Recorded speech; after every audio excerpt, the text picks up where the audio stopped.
The downfall of RecRoom has been a topic discussed before by a few people among the drama from last year. By now, most people among the RecRoom community has seen at least one drama video. However, as bad moderation may be a part of a downfall of a game, it comes nowhere close to what I will be discussing today.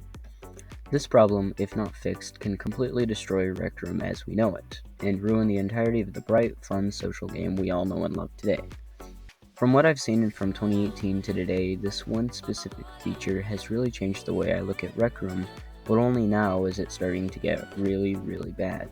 In March of 2020, a video was uploaded to the RecRoom YouTube channel announcing a brand new feature to the game that we all know as RecRoom Plus. At the time, this was a subscription service to where people could spend money and get tokens, access to RecRoom Plus exclusive items, 100 outfit slots, and a 10% discount in the store as well. With this subscription, you could also sell your inventions for tokens, making it so that you can gain tokens from the things you create. At first, people were skeptical of the system, since you had to pay real money to sell things for in-game currency. However, it got brushed off later since nobody really cared except for the people who were good at building.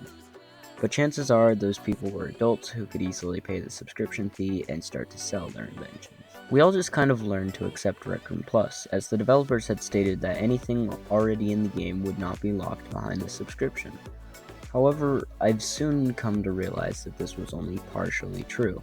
Later on, in late 2020, RecRoom released a new update. This update forever changed how you earn rewards from completing games. Before this update, you would play a bunch of RecRoom originals, and afterwards you'd get a box containing a random amount of tokens.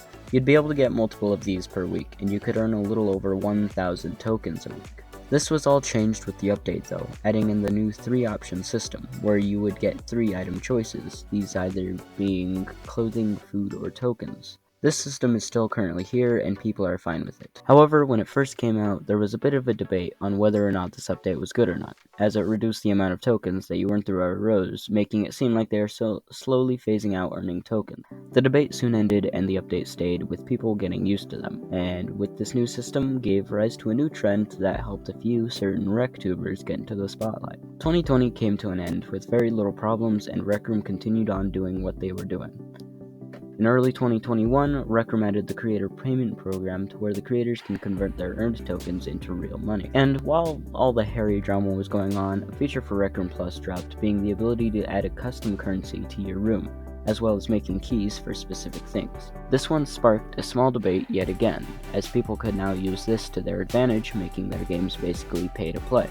However, the debate ended as luckily nobody has made a successful pay-to-play game yet. Now recently, RecRoom has added seasonal items for RecRoom Plus players. Each new season, RecRoom Plus members get a free set of items for that season. Along with that came the ability for RecRoom Plus members to gain bonus tokens for playing RROs. If you were to get, say, a 100 token box, you'd instead be getting 200 tokens, while normal players are left with just normal 100 boxes. Now that a simple history of RecRoom Plus has been said, let's get into why this can ruin the game. Now, let's start with the most obvious thing. RecRoom clearly favors people who pay them. Now, it's nice and all that people who are paying are getting bonus things, however, don't you think they're getting a little much at this point? I don't see why they should have all these things. I mean, the list of what they have over free players is quite large at this point. They can have 100 outfit slots, they can get a 10% discount on all store items, they get an exclusive section in the store, which even those have a 10% discount, which makes no sense. They have their free seasonal item, token bonus when they get tokens from games, 1,000 tokens every week, access to make keys in their rooms, they can sell inventions for tokens, they can convert a certain amount of tokens into money, and they can add custom currencies into their rooms. With all of these exclusive stuff for RecRoom Plus, it makes you wonder what's going to happen in the future. Will they at some point make it so that crossover clubs are exclusive to RecRoom Plus only? Or maybe they will make rooms that only RecRoom Plus members can access.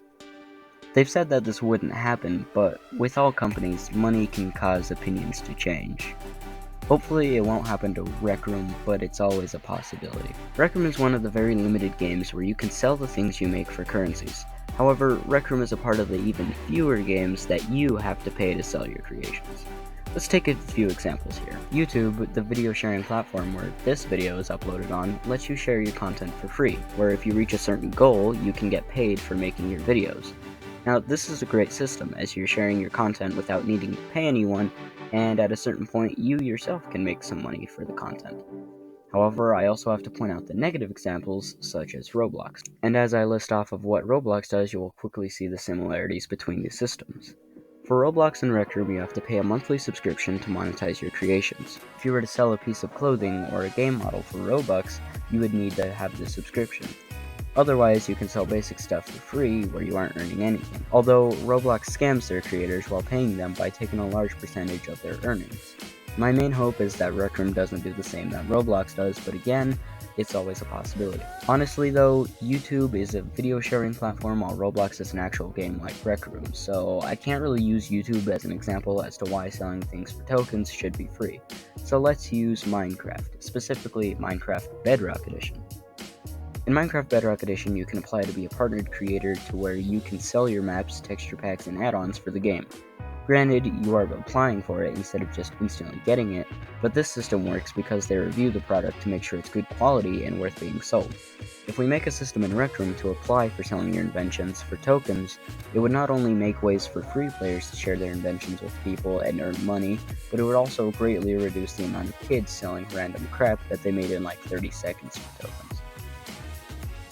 So using this system, it would be free, and it would also be a nice system to prove that a creator can actually build good stuff, and would open up more opportunities for creators to shine. And with the creator payout money, who knows, these free players might just buy RecRoom Plus or tokens to get the item that they've been staring at for a while. Now, as updates come out, more things may be added that are blocked behind a paywall, and honestly, if they choose to go down this path, there's really nothing we can do to stop it. I guess at this point, the decision is just up to them.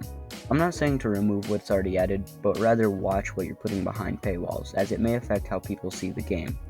Games like Fortnite are oftentimes memed on because of how much is behind a paywall, and I don't want to see RecRoom being trashed on for the same reason.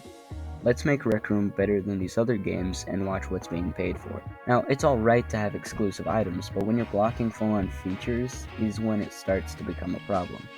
RecRoom is supposed to be this large free social game where you can build your own games too, but blocking creator tools behind a paywall really cuts down on the whole free aspect of the game. Maybe we should take a little bit of time to focus on the free players. I mean, there's no need to give them a bunch of free stuff like the RecRoom Plus users, but I'd say to give them some things that they want. Things such as letting them use all the tools for their rooms, or maybe just an extra page of outfit slave slots. It doesn't have to be big, just something that they would enjoy. And honestly speaking, I think room keys were a bad idea. Making pay-to-play games may be against the rules, but there are a lot, and I mean a lot of rooms where kids are making people spend hundreds of tokens for things like faster speeds and flying. Kinda makes you think of a Roblox hobby. Now, there are so many ways that people can use keys to get kids to give them tokens. Here's an example I recently witnessed. The other day, I was just on RecRoom, and I decided to join a random event. This event was a last man standing type event, where the grand prize was 3k tokens worth of in-store items. Sounds awesome, right? Well, here's where the trickery of this event comes into play. In between each game, we were taken to an area where the winner of the last game would pick a number of players to be kicked from the event, which is how they narrowed down the players to the final one. Sounds fine, right? Well, not exactly. This room was practically filled to the brim with keys, each costing a different amount. These keys could be used to pick the next game, or even skip a game that you didn't want to participate in. That's right, you could pay your way to the end. Not only were there keys to choose the game and skip rounds, but to pick up basic items in the room you needed to pay. And with all of that, adding the cherry on top, there were meme costumes, again locked behind keys. Heck, at the beginning, as we were starting, the creators of the event kept encouraging us to buy the keys, and oh boy did I see a bunch of children swarm the key wall. So the prize was in fact 3,000 tokens worth of items, but I can guarantee that kid left the event with way more tokens than he gave away, meaning that he profited with barely a dent left on his token balance. And that is what worries me about this key system. People are exploiting children with the promise of a prize while getting them to fork over their tokens with the promise of an easy victory. Well, there you have it. My thoughts on payments within RecRoom. Let me know your thoughts down in the comments, and let me know if you have other ways to improve these systems. But anyway, thank you guys for listening. My Discord and other socials will be linked down in the description for you to check out. I highly encourage you guys to join the Discord and just talk with us. Everyone is welcome. Well, with all that said, I will see you guys later.